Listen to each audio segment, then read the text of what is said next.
Hello दोस्तों, उम्मीद है आप सब बढ़िया होंगे और बेहतर महसूस कर रहे होंगे। आज हम आप लोग को शिक्षण योजना 2 के बारे में बताने जा रहे हैं।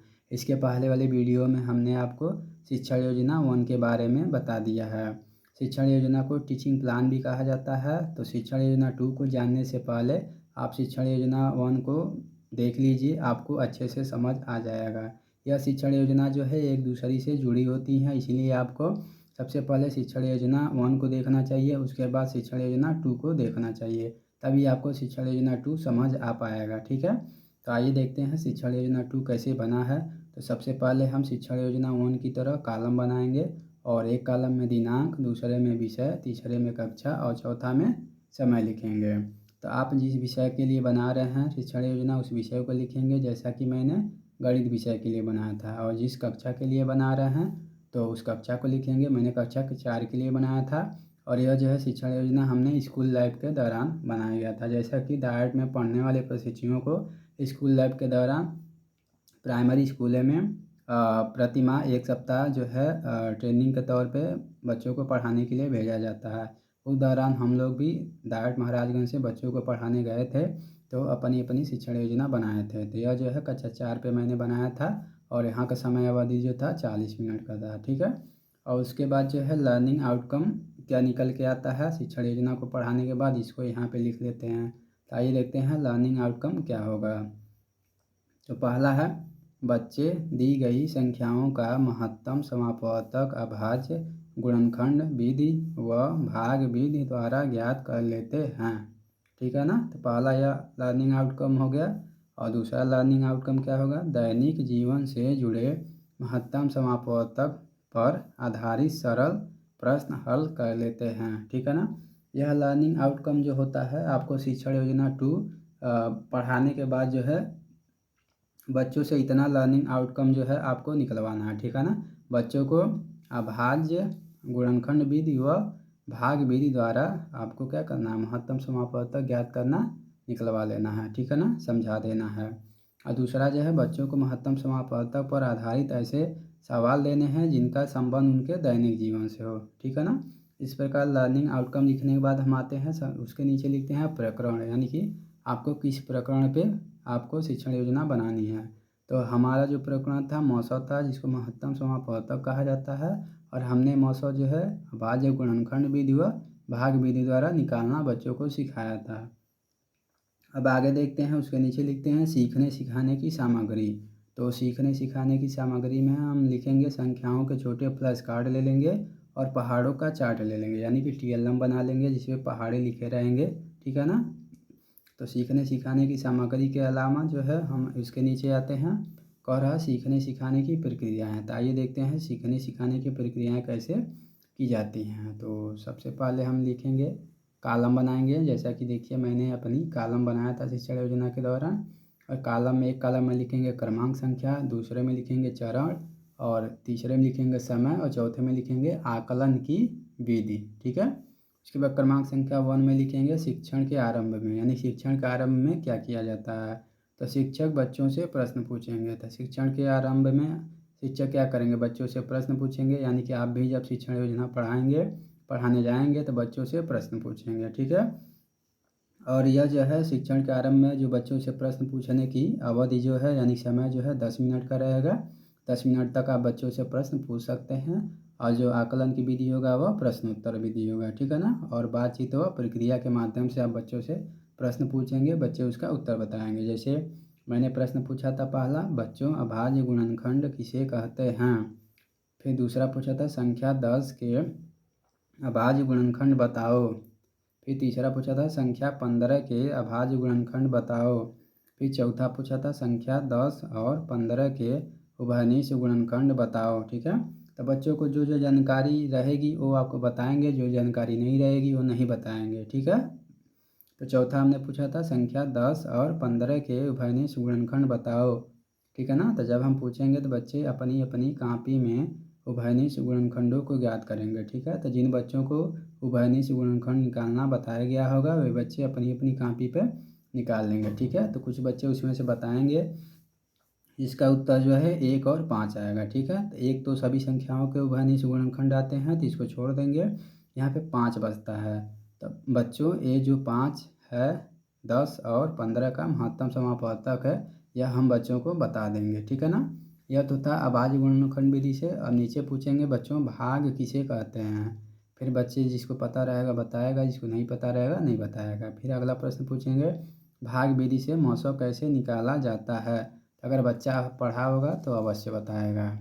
फिर हम नीचे लिखेंगे प्रश्न पूछने की जब प्रक्रिया समाप्त हो जाएगी तो बच्चों से कहेंगे तो बच्चों आज हम लोग अभाज्य गुणनखंड विधि व भाग विधि से मौसम ज्ञात करना सीखेंगे, ठीक है ना। तो यह जो है सीखने सिखाने की प्रक्रिया जो है आपको, जैसे कि जब आप पाठ योजना बना रहे होंगे तो आपको प्रश्नावना प्रश्न से मिलता जुलता रहेगा, ठीक है। लेकिन प्रस्तावना प्रश्न में प्रश्न एक दूसरे से जुड़े हुए होने चाहिए, लेकिन ऐसी शिक्षण योजना में ऐसी कोई विशेष बात नहीं है कि प्रश्न एक दूसरे से जुड़ी हुई हो, ठीक है ना। तो अब आइए आगे की प्रोसेस देखते हैं।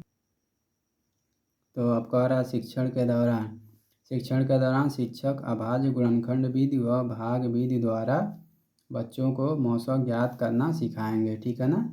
और जो यह समय होगा वह 20 मिनट का होगा, और जो आकलन की विधि होगी प्रश्नोत्तर व सहभागिता विधि होगी, ठीक है ना। आज जब बच्चों से आप सवाल लगवाएंगे और अभाज्य गुणनखंड द्वारा मौसम ज्ञात करना सिखाएंगे तो बीच बीच में बच्चों से प्रश्न भी पूछेंगे, ठीक है ना, जैसा कि मैंने भी पूछा था। अब यहाँ कह रहा है कि अभाज्य गुणनखंड विधि द्वारा मौसम ज्ञात करना, ठीक है। तो सबसे पहले देखते हैं, हमने एक उदाहरण लिया था। उदाहरण में 10 और 20 का मौसम ज्ञात करना हमने बच्चों को बताया था। तो सबसे पहले 10 का गुणनखंड निकाला था, 1, 2 और 5 आया था। फिर 20 का गुणनखंड निकाला था, 1, 2, 2 और 5 आया था। फिर जो है उभयनिष्ठ गुणनखंड निकाला था। तो उभयनिष्ठ गुणनखंड में 1, 2 और 5 आया था। तो 1, 2, 5 आया था। फिर इनका जो है गुणा किया था तो 10 आया था, ठीक है ना। तो इस प्रकार 10 और 20 का मौसम 10 होगा, ठीक है ना। यह जो प्रक्रिया है अभाज्य गुणनखंड विधि द्वारा मौसम ज्ञात करने की प्रक्रिया है, ठीक है। हमने यहाँ पे एक ही सवाल लगाया है। अगर आप बच्चों को अभाज्य गुणनखंड विधि द्वारा मौसम ज्ञात करना सिखाएंगे तो आप वहाँ बच्चों को 3 से 4 सवाल लगाकर बच्चों को अभाज्य गुणनखंड विधि द्वारा मौसम ज्ञात करना सिखाएंगे, ठीक है। तो जब हम अभाज्य गुणनखंड विधि द्वारा मौसम ज्ञात करना बच्चों को सिखा लेंगे तो उसके बाद हम आएंगे भाग विधि द्वारा मौसम ज्ञात करना कैसे सिखाया जाता है बच्चों को। तो आइए हम आपको बताते हैं। तो यहाँ पे सबसे पहले उदाहरण लेंगे और दो संख्या लेंगे, 10 और 15 का मौसम, ठीक है। तो यहाँ पे देखते हैं दो संख्या है जिसमें एक छोटी संख्या है और एक उससे बड़ी संख्या है। तो सबसे पहले जो छोटी संख्या रहती है उससे जो बड़ी संख्या रहती है उसमें भाग दिया जाता है, ठीक है। तो भाग का यह प्रक्रिया आपको पता ही होगा। तो जो छोटी संख्या है यहाँ लिख लेंगे जिससे भाग देना रहेगा, और जिसमें भाग देना रहेगा उसको यहाँ लिख लेंगे। फिर भाग की प्रोसेस शुरू होगी। फिर हम इसको देखेंगे 1 बार में जाएगा तो 10 एक कम 10। फिर यहाँ पे घटाएंगे तो 5 में 0 जाएगा, 5 बचेगा, और 1 में से 1 जाएगा, 0 बचेगा।